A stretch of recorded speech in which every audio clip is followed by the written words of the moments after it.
बचपन के प्यार दुलार सब छुटिए गे लईगे कि आगे मम्मी छुटिए गे लईगे कि आगे मम्मी चूट की भर परते सिंदूरवा नहीं हरवा हमर दूर देसे गे कि आगे मम्मी चूट की भर परते सिंदूरवा नहीं हरवा हमर दूर देश गे। बेटवा से ज्यादा मम्मी करहले प्यार गे, अब काहे भेजवले मम्मी ससुर दुआर गे।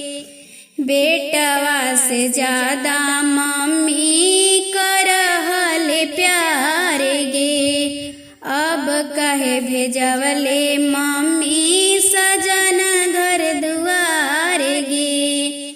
सखिया सलेहर सबार उठिए गे लईगे कि आगे मम्मी रूठिए गे लईगे कि आगे मम्मी चूट की भर परते से नूरवा नहीं हरवा हमर छुटिए गे लईगे।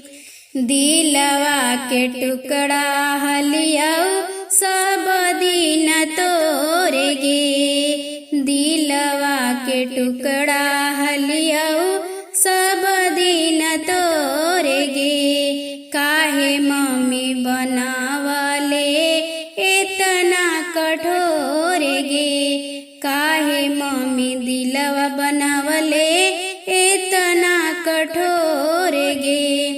दोसर से नाता रिश्ता जुटिए गे लईगे कि आगे मम्मी जुटिए गे लईगे कि आगे मम्मी चूट की भर परते से नूरवा नहीं हरवा हमर छुटिए गे लईगे कि आगे मम्मी चूट की भर परते से नूरवा नहीं हरवा